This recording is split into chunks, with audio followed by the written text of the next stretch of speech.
오늘 본문 출애굽기 20장 12절 말씀은 바로 10계명 중에 있는 말씀입니다. 하나님께서 주시는 10계명 중에 제5계명, 바로 다섯째 계명입니다. 다시 한번 읽어보면 내 부모를 공경하라. 그리하면 내 하나님 여호와가 내게 준 땅에서 내 생명이 길리라. 자, 부모를 공경하라. 누구 부모요? 네 부모, 너의 부모를 공경하라. 그 부모를 공경하면은 내 하나님 여호와가 내게 준 땅에서 내 생명이 길리라고 축복을 선언하십니다. 자, 다른 계명들, 자, 에베소서 말씀 보면은 이것은 약속이 있는 첫 계명이다. 약속이 주어지는 첫 번째 계명이다 말씀입니다.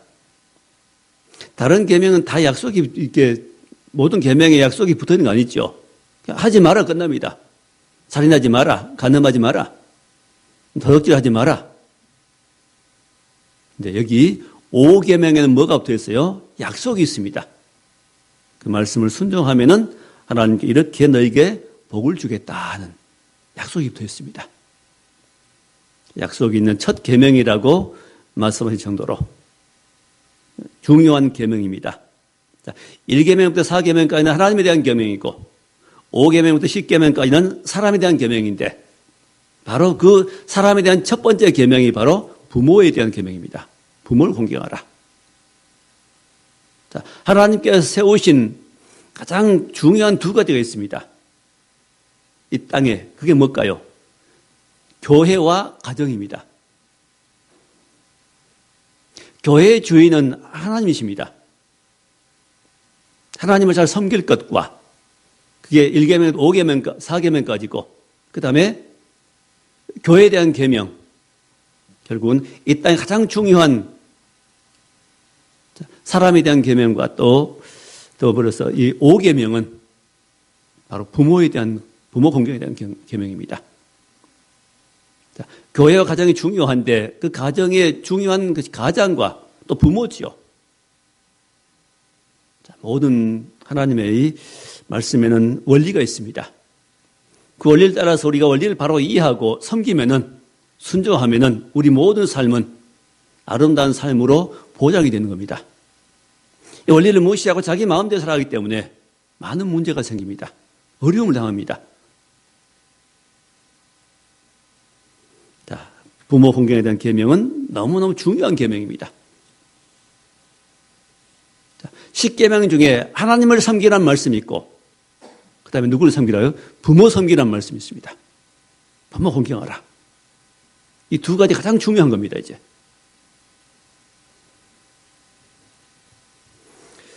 자, 왜 5계명에다 10계명 중에 한 계명을 차지하게 했을까요? 왜 10계명 중에 부모 공경하라는 계명을 왜 10계명 중에 넣었을까요? 그러면 그 자녀들을 사랑해라는 말씀은 계명 중에 없습니다. 왜 그럴까요? 자녀들은 사랑하라고 말 안 해도 그냥 사랑할 줄 압니다. 자녀 보호해라, 자녀 먼저 생각해라, 부모가 먹지만 자녀에게 먼저 줘라, 그렇게 말 안 해도, 말씀 안 해도 부모는 그렇게 해요, 그냥. 왜? 본성이 그래요. 마음속에 그런 모성이 있고 부성이 있어서 자녀들에 대해서는 그렇게 해요. 안 가르쳐줘도 합니다. 하지 말라고도 합니다, 그것은. 왜 그래요? 하나님께 우리 마음까지 그런 마음을 주셨어요. 근데 여기 부모 공경에 대한 부분들은 사람들이 자녀에게만큼 안 해요. 못 하지요. 마음 가운데 그런 마음이 없어지기, 점점점 부족해지고 사라지기 때문에 하나님께서는 이 계명을 여기에 두었습니다. 내 부모를 공경하라. 잘하면은 말씀을 하지 않는데 못하니까, 그렇게 안 하니까 하라는 겁니다.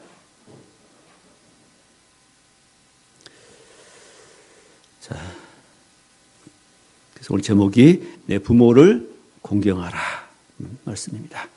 첫째로 그러면 왜 부모를 공경해야 할까요? 왜 하나님께서 우리에게 내 부모를 공경하라고 말씀했습니까? 제일 먼저는 우리를 낳아주었기 때문입니다. 부모는 우리를 낳으셨기 때문입니다.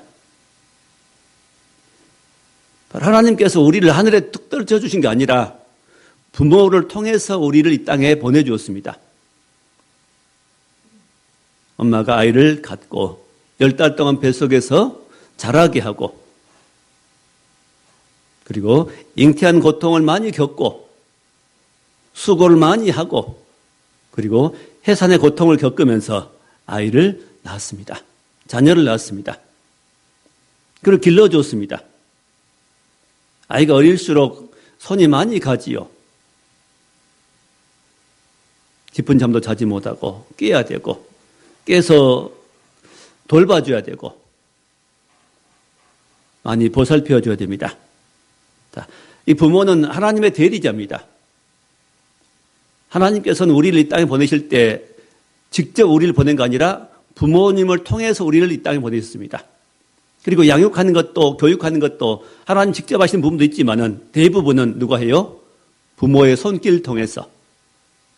부모가 기저귀를 갈아주고 먹을 것을 갖다 주고 챙겨주고 아프면 또 옆에 있어주고 치료해주고, 자, 이런 모든 부분들, 세심한 그 부모의 손길을 통해서 우리가 자라왔습니다. 그래서 부모는 하나님의 대리자입니다. 그래서 부모는 하나님 일에 쓰임받는 사람들입니다. 그래서 부모를 공경하라는 겁니다. 하나님도 사랑하고 공경하지만은 또 그와 못지않게 부모도 사랑하고 공경하라 말씀합니다. 사실 부모들의 그 젊은 날의 삶이라는 것은 대부분 그 자녀들을 위한 부분이 많습니다. 자녀를 기르고 자녀를 교육하고 양육하는 그 일에 마음을 쏟고 또 헌신하는 부분들이 굉장히 많다고 보여집니다. 자녀를 양육하는 그 일은 젊은 부모들의 대부분의 삶이라 할 수 있습니다. 특히 한국의 부모들은 더더욱 그러지요. 서양인 같은 경우는 만 18세가 되면은 자녀들을 내보낸다 그럽니다. 심지어는 안 나가는 자녀들은 집에 있을 때 부모에게 월세를 주고 정당한 대가를 지불하고 한다 그럽니다. 집에 살 때. 한국 부모들은 좀 지나친 부분이 있죠. 지나치게 자녀들을 생각하는 과잉보호한 부분이 있어서 그들을 더 약하게 만들기도 하는 부분이 있다고 여겨집니다. 또 아이들을 양육할 때도 그냥 너무 감싸고 잘못해도 놔둬버리고 나무라지도 않고 이래서 버릇없는 아이들로 자라기도 하는 부분이 있다고 여겨집니다. 자, 과잉 사랑은 좋지 않습니다. 자, 적당한 사랑이 필요합니다. 잘못하면 매도 필요하고 나무라는 것 필요하고 교훈도 필요하고 훈계도 필요합니다. 자, 이 자녀가 부모를 공경할 이유는 이런 사랑을 받았기 때문입니다. 부모의 많은 사랑을 받았기 때문에 마땅히 또 그 부모를 공경해야 됩니다. 부모가 젊을 때는 자녀가 굳이 많이 공경할 필요는 없을 것 같습니다. 말 잘 들어주고 부모 마음을 속썩이지 않고 자기 할 일만 잘하면 될 것 같습니다. 젊을 때는. 그러나 부모가 나이가 들어갈수록, 연세가 들어갈수록, 늙어갈수록 더 보살핌이 필요한 것 같습니다. 사실 우리 인생을 볼 때 막 태어난 아이는 아무것도 하지 못합니다. 그거 할 수 있는 숨 쉬는 것, 우는 것, 젖꼭지 빠는 정도. 그런 것밖에 못할 것 같죠. 뒤집기도 못하지요, 혼자서. 부모가 다 해줘야 됩니다. 누군가 그를 보살펴줘야 됩니다. 한 1년쯤 되면 걸어다니고, 학교 가고, 또 장년이 되고, 어른이 되고, 또 부모가 되고, 그리고 점점점 은퇴하고, 그 다음에 쇠학에 갑니다. 어느 정도 쇠학에 갈까요? 다시 어린아이처럼 쇠학에 갑니다. 자기 몸을 가눌 수 없는 누군가가 그 몸 움직여줘야 되고 누군가가 음식을 넣어줘야 되고 보살펴줘야 되는 그런 부분까지 내려가게 됩니다.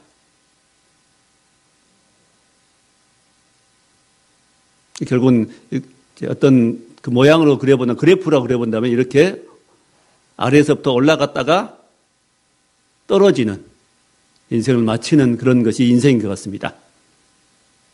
아이 때 많은 손이 필요한 것처럼 점점 연세가 들수록, 나이가 많아질수록 더 많은 손이 필요하다는 겁니다. 더 많은 관심이 필요하다는 것이죠. 자, 그럴 때까지 관심을 가지는 겁니다. 그럴 때까지 공경하라는 겁니다.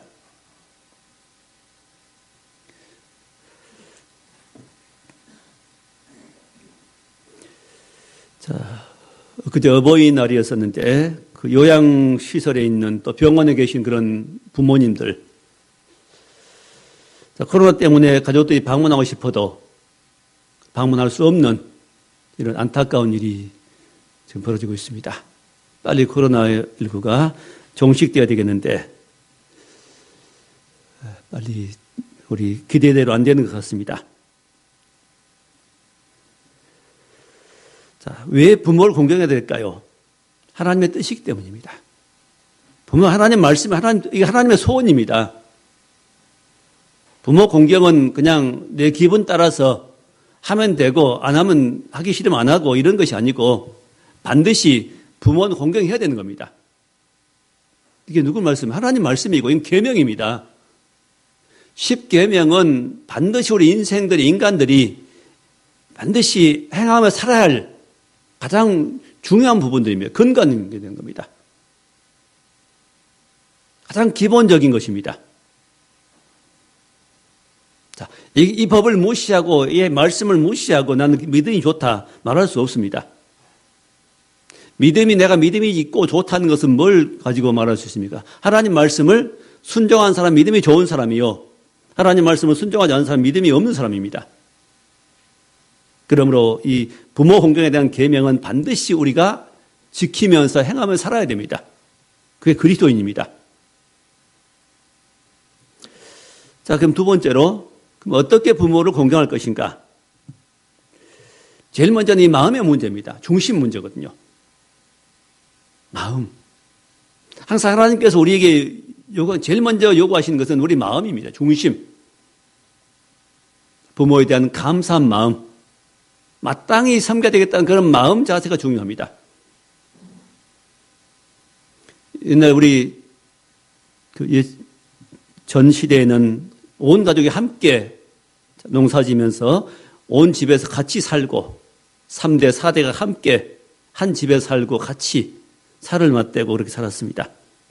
그때 당연히 젊은 사람들이 나이 든 어르신들을 공경하고 섬긴 일을 마땅히 여겼습니다. 근데 지금은 산업사회에 돼가지고 그렇게 못하지요. 거동이 불편하시면 힘드신 분들은 요양시설에 병원에 모시고 또 자녀들이 또 이렇게 모실 수 있도록 해드립니다. 그것으로 끝난다고 생각하면 부족하지요. 요양시설에 모셨으니까 나는 이 의무를 다했다 하는 것은 아닌 것 같습니다. 그것도 중요한 일이지만은, 자, 더 중요한 건 무엇입니까? 마음의 문제입니다. 마음으로 부모를 사랑하고 공경하라는 것입니다. 하나님 원하신 바로 이겁니다. 우리 하나님을 섬기는 것도 마찬가지죠. 형식이 아닌 중심으로 하나님을 사랑하라는 겁니다. 그걸 더 원하십니다. 자, 마음이 없는 재물은 내가 받지 아니하겠다. 마음이 없는 예물은 내가 받지 아니하겠다. 그 말씀하시죠. 이사야서 말씀 보면은 하나님을 섬기는 마음도 없이 그들은 세상을 살아가며 우상 앞에 마음을 갖다가 주다가도 또 때가 되면 하나님 앞에 나와서 재물을 끌고 와서 하나님 앞에 드립니다. 그래서 하나님께서는 그런 예물을 내가 받기 싫다. 제발 누가 좀 말려달라고 그럽니다. 난 실증 났다. 너희들이 가져온 그 많은 소와 양의 고기 내가 실증 났다. 왜? 마음이 없다는 겁니다. 가장 중요한 것은 하나님께 대한 마음, 그 다음에 또 뭐요? 부모에 대한 마음 중심이 중요합니다. 부모의 사랑을 받았기 때문에. 하나님께 부모를 보내셔서는 그 부모를 통해 나를 양육하시고 나를 길러두시고 여기까지 있게 하신 그 부모에 대한 마음, 사랑, 그 하나님에 대한 사랑, 자, 그런 마음을 가지고 부모를 공경을 하는 것입니다. 자, 부모는 나이가 들고 연세가 들수록 몸은 늙지만은 실은 마음까지 늙지는 않은 것 같습니다. 감정도 조금은 이제 무뎌질 수 있습니다. 생각하는 것도 전만큼 못하고 기억력도 떨어지고 말하는 부분도 전만큼 못하고 여러 부분, 여러 모양의 총명도 흐려지고 자신감도 없어지고 또 몸이 약해지다 보니까 어떤 부분은 포기하고 부모님들이 약한 모습들이 보입니다. 그런다고 그 마음까지 다 늙지는 않지요. 몸이 새 가지 마음은 늙지 않는 겁니다. 목소리가 변해가지 그 마음까지 변하지는 않은 겁니다. 물론 이제 연세가 많이 드신 분들은 총기가 흐려져서 어린 아이처럼 그런 어린 아이 모습으로 닮아갈 때가 있습니다. 점점. 그럴지라도 그 부모는 젊을 때 그 부모는 다른 부모가 아니죠. 나이가 많이 드셔도 총기가 흐려져도 힘이 없어도 정신이 없어도 그 부모는 나를 낳아준 그 부모입니다. 사랑이라는 것은 조건이 변함으로 그것도 변해가는 것은 사랑이 아닙니다. 조건이 변해도 변하지 않는 마음, 그게 사랑입니다. 참 사랑입니다. 부부도 마찬가지죠. 전에는 사랑했다 하지만은 조건이 변했을 때는 마음이 달라지는 이건 참 사랑이라 할 수 없습니다. 하나님의 사랑은 어떤 조건이 변해도 변하지 아니한 것, 그게 사랑입니다. 하나님 우리 그렇게 하십니다. 우리가 아무리 겉모습이 변해도 우리가 아무리 늙어가도 하나님 우리를 똑같이 사랑하시는 겁니다. 연약할수록 더 사랑하십니다.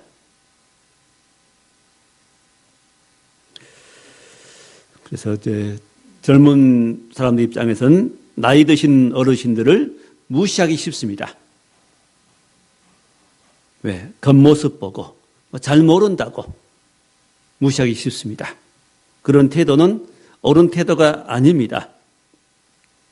그래서 하나님께서 말씀하시기를 너 낳은 어미를 경히 여기지 마라. 너를 낳아준 엄마를 가볍게 여기지 마라. 소홀히 여기지 마라. 무시하지 마라 말씀입니다. 자, 내 낳은 어머니를 무시한 것은 누구를 무시한 것이 됩니까? 하나님 무시한 것입니다. 꼭 기억하십시오. 하나님 말씀을 지금 전하고 있습니다. 왜 이 말씀을 순종하라 그랬죠? 이 말씀을 왜 하시죠? 먼저는 부모를 위해서 그렇습니다. 하나님이 그 부모를 사랑하기 때문에 하나님 직접 할 수 없기 때문에 사람을 통해서 부모를 공양하고 부모를 보호한 일, 부모를 섬긴 일 누구를 통해서 사람을 통해 하기 때문에 내가 부모를 공경하고 봉양하고 순종하면은 하나님이 내게 은혜 주신 겁니다. 결국은 부모 순종한 계명은 누굴 위한 겁니까? 나를 위한 겁니다. 내게 복 주시게 한 겁니다. 내가 은혜 받는 비결입니다. 사람들은 거꾸로 생각합니다. 하나님 말씀을. 말씀 순종하면 내가 손해본 적입니다. 내가 왜 그 일을 해? 내가 왜 그 일을 해? 그럽니다. 하나님의 뜻을 모르는 사람들은 그렇게 반응합니다. 이 말씀 순종은 결국은 누구의 복 주시려는 거죠? 내게 복 받게 한 겁니다. 계명 순종은 누가 복을 받는 거예요? 내가 받는 것이죠. 부모에게 유익되고 계명 순종하면 내가 복을 받는 겁니다. 내 삶이 복된 겁니다. 나를 위해 하나님께서 이 말씀을 주신 겁니다. 나를 위해 순종해야 됩니다. 하나님 말씀을 오해한 사람들은 그래서 하나님 말씀에 순종하지 못하게 됩니다.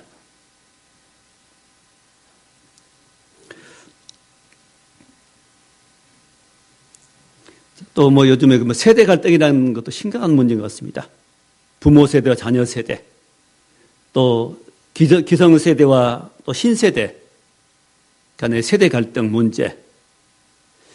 아마 이 갈등 문제는 영원히 인간이 이 땅에 산 날 동안 풀 수 없는 문제 중에 하나로 여겨집니다. 근데 그리스도인들은 그렇게 하면 안 되지요. 그리스도인들은 이렇게 가지고 많은 갈등하면 안 됩니다. 조금은 갈등 올 수 있겠지만은 주 안에 풀어버려야 됩니다. 주 안에서. 주 안에서는 다 해결됩니다. 주 안에 있으면은. 부모가 주 안에 있고 자녀가 주 안에 있으면 해결됩니다. 부모 공경도 주 안에 살아 그러죠. 주 안에서. 믿음 안에서. 실은 자녀들이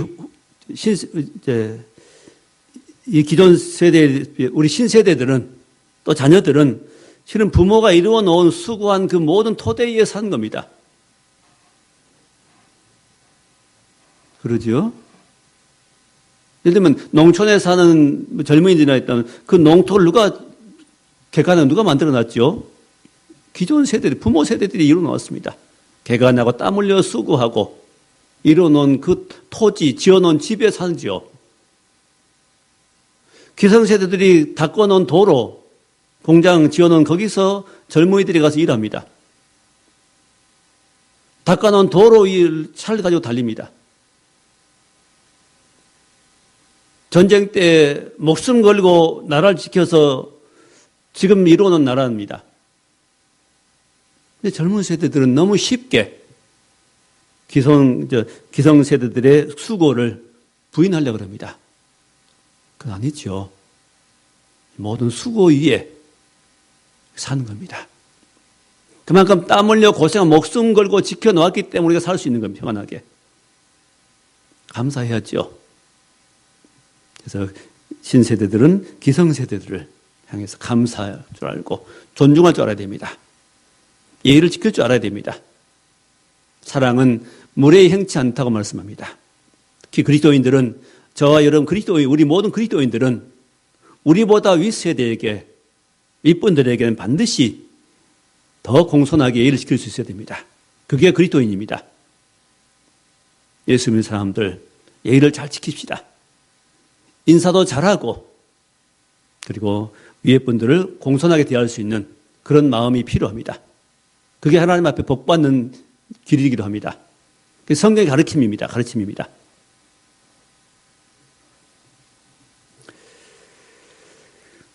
또 잠언의 말씀 보면은 그 센 머리 앞에 숙이라 그런 말씀이 있습니다. 센 머리는 흰 머리죠.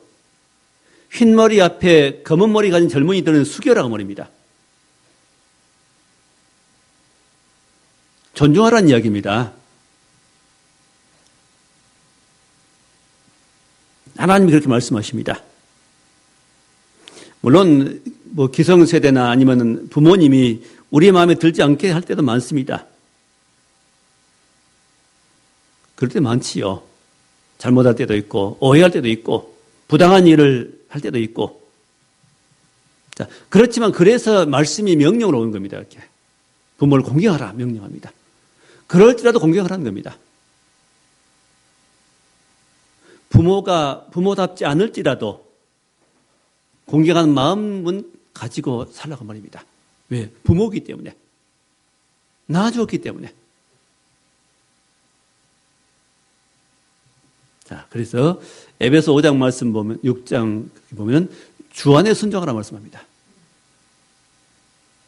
부모에게 순종은 어디서 순종하라고요? 주 안에서, 주의 말씀 안에서, 주의 사랑 안에서 그 말이죠.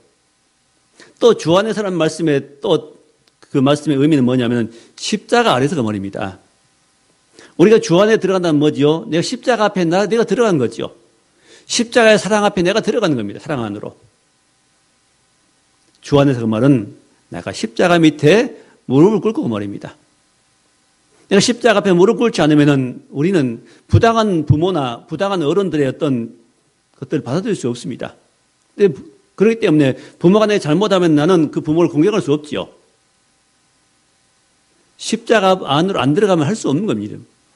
할 수 없는 그런 명령입니다. 부모 공경은 어디 들어가야 가능해요? 십자가 아래로 내가 내려가야 됩니다.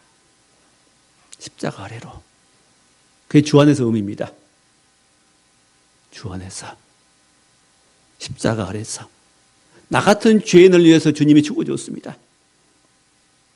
우리 하나님 사이에 내가 예수 믿기 전에 우리가 원수였습니다. 원수를 위해서 죽어주신 주님이 계시오니 원수를 위해 죽어주었어요. 우리가 원수 되었을 때 그 아들의 죽으시면 우리가 구원을 받게 됐습니다. 로마서 8장 말씀 있죠. 그게 십자가의 사랑입니다. 내가 받을 자격이 없습니다. 구원받을 자격이 없고 하나님의 아들 때 자녀 될 자격이 없는데 하나님의 사랑 때문에 예수님이 먼저 우리를 위해 십자가에 죽어주었습니다. 하나님의 자녀가 되고 백성이 되었습니다. 용서받았습니다. 무엇 때문에? 십자가 사랑 때문에. 부모에 대한 사랑도 공경도 어떻게요? 주 안에서 십자가 아래에서 그 말입니다. 십자가 아래로 내려가지 않으면 우리는 어떤 것도 순종할 수 없습니다. 왜? 감정이 앞서서, 기분 나빠서, 내가 받은 것이 뭐 있어? 자, 이런 식으로 생각하게 됩니다. 그가 나에게 어떻게 했는데 이렇게 나오게 됩니다. 그런 마음은 잘못되었습니다. 그런 모든 마음은 무너져야 됩니다. 어디 안에서? 십자가 안에서, 말씀 안에서. 자, 이런 믿음의 사람이 되게 하려고 하나님께서 명령을 주신 겁니다.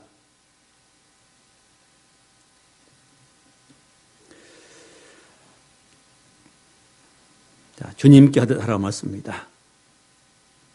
이웃에게도 마찬가지고 특히 부모에게도 누구에게 하듯이요? 주님께 하듯 하라. 또 부모라면은 우리 낳아준 부모님뿐만 아니라 장인, 장모도 부모지요. 자, 유교 사상은 특별히 이렇게 이 시댁 부모에게만 지나치게 강조하는 부분이 있습니다. 시댁에 들어가면은 시댁에서 오직 시댁을 위해서 살아라.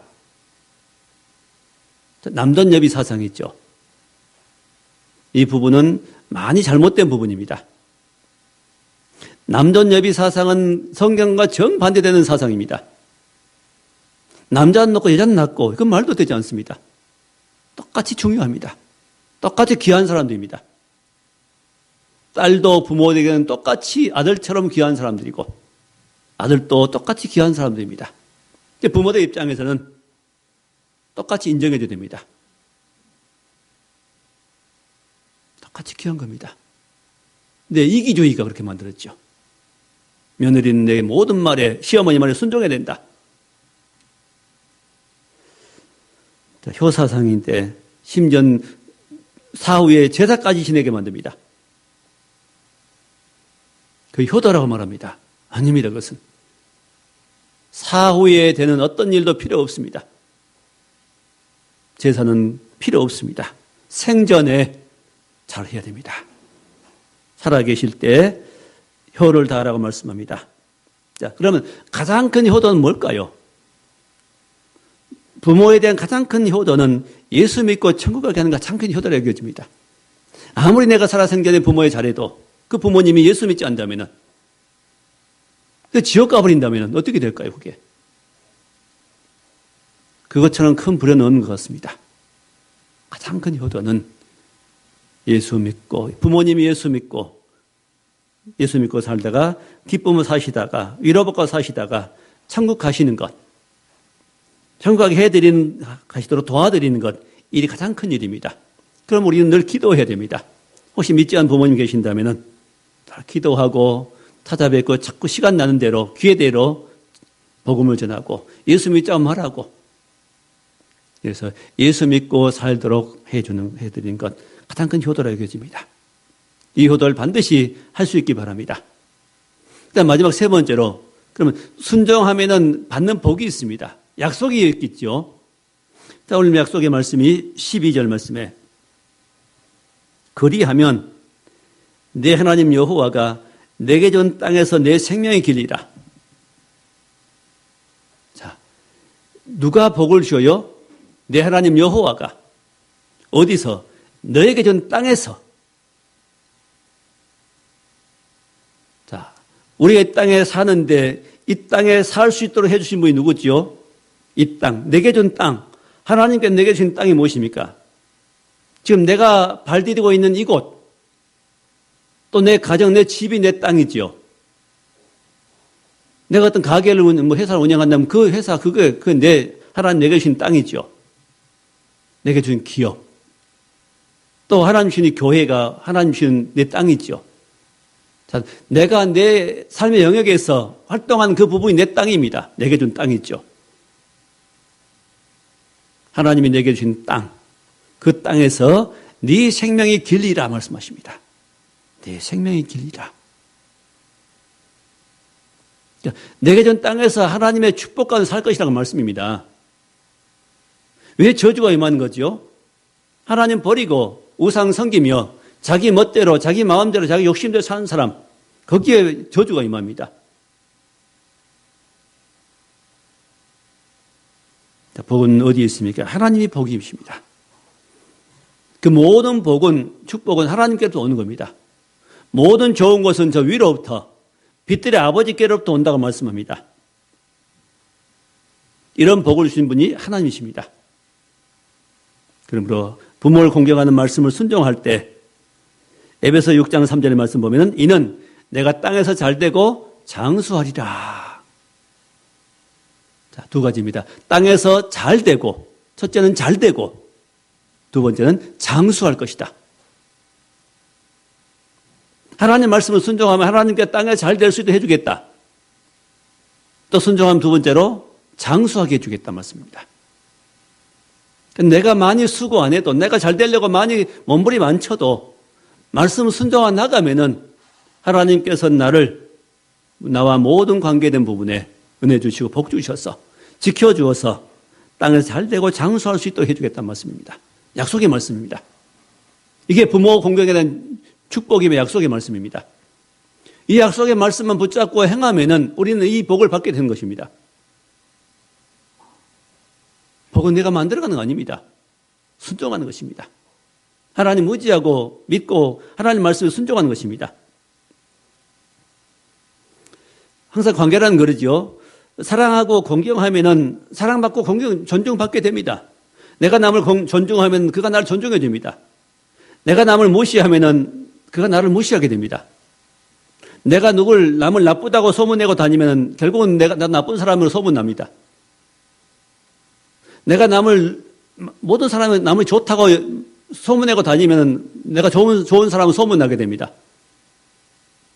관계라는 것입니다. 이렇게 인간관계. 부모와 자녀 관계도 그렇고 모든 이웃 관계, 부부 관계도 그렇습니다. 부모를 공경하면 내가 하나님의 복을 받는 겁니다. 누구를 기쁘게 해드리면은 그 기쁨이 내게 오는 겁니다. 부모를 기분 나쁘게 하면은 결국은 그럼 내게 뭐가 올까요? 반대되도 오겠지요. 남을 행복하게 하면은 내게 그 행복이 오는 겁니다. 하여튼 남에게 뭔가 좋은 것을 하면은 반드시 내게 그 이상으로 좋은 것이 오게 되어 있습니다. 그럼 원수가 풀려가지 마세요. 부모가 나에게 나쁘게 했으니 난 더 크게 갚아주겠다. 원수가 갚아주겠다. 그런 마음은 하나님 주신 마음이 아닙니다. 그 누구 마음이죠? 사단이 아담의 범죄할 때 집어넣어준 나쁜 마음입니다. 혹여라도 우리 마음 가운데 그런 마음이 있다면 원수 갚아야지. 그런 마음이 있다면 깜짝 놀라야 됩니다. 하나님 주신 마음이 아닙니다. 주님 마음을 가져야 됩니다. 자, 무시하고 미워하면 내가 불편하게 되고 내 기쁨이 사라져 버립니다. 내게 올 축복이 도망가 버린 겁니다. 또 이 계명, 바로 5계명, 이 계명을 지킨 사람은 물론 지켜서 받는 복도 있지만 이 계명을 지키고자 마음을 가졌다 그 말은 바로 그 사람이 복이 있는 겁니다. 그 사람 자체가. 이 계명을 지켜야 돼. 지킬 거야. 하나님 말씀을 내가 지켜 살겠다. 그런 마음만 먹어진다면 난 진짜 복된 사람이 이미 복을 받고 있는 사람입니다. 왜? 하나님 앞에 서 있는 사람이기 때문에. 그게 복입니다. 이 바른 인생으로 되어 있는 겁니다. 많은 경우에 지금 이 효사랑이 무너져가고 자기만 위하고 불편해하고 불편한 걸 싫어하고 이런 세대 가운데 있는데 이런 세대를 이기고 부모를 공경해야 되겠다. 사랑해야 되겠다. 하나님만 순종하며 살아야 되겠다. 그런 마음을 갖는 사람이라는 것 자체가 이미 복을 받았습니다. 그 마음에 축복이 있습니다. 복된 심령입니다. 아름다운 인간입니다. 회복이 되어 있습니다. 많이. 하나님 사랑 회복이 되어 있는 겁니다. 말씀이 기준입니다. 결국은 이 말씀을 왜 순종하라 그래요? 우리를 회복된 인생으로 세우기 위한 것입니다. 자, 부모 사랑은 하나님 사랑한 것입니다. 부모를 무시한 것은 하나님 무시한 것입니다. 자, 오늘 5계명, 내 부모를 공경하라. 그리하면 내 하나님 여호와가 내게 준 땅에서 내 생명의 길이라고 말씀하신 축복이 하나님 그 복을 예비하시고 우리에게 주시겠다고 하십니다. 여러분 부모님을 어떻게 생각하고 계십니까? 어떻게 공경하십니까? 만약 그래야지 못했더라면 이제는 그 부모를 공경해야 되겠다고 마음 먹고 기도하면서 당장 용서는 안 되고 사랑 안 될지라도 하나님 그래도 하나님 말씀이 내가 순종해 보겠습니다. 그렇게 순종하다 보면 한 가지 순종하다 보면 두 가지 세 가지 순종할 수 있게 됩니다. 그러나 처음부터 난 못해 안 할 거야 하면 절대로 못하는 법입니다. 사단이 부추겨서 절대로 못하게 합니다. 받은 은혜까지 받지 못하도록 만들어버립니다. 우리 무너뜨려버립니다. 믿음까지 무너뜨려버립니다. 사단은 간교합니다. 사단의 유혹에 넘어가지 맙시다. 낳아준 부모뿐만 아니라 이제 우리 친정 또 장인 장모 모든 부부이 부모입니다. 또 부모가 안 계신 사람들이라면 이곳의 어른들도 부모처럼 여기며 사는 것도 복입니다. 자, 오늘 5계명 내 부모를 공경하라 하는 하나님 말씀을 내가 순종해 보겠습니다. 순종하고 살겠습니다. 그 복된 인생으로 살겠습니다. 하고 하나님 앞에 기도하면서 순종하심으로 이런 하나님의 축복을 은혜를 누리며 사는 저 여러분 될 수 있기를 주의 이름으로 축원합니다. 기도하겠습니다. 하나님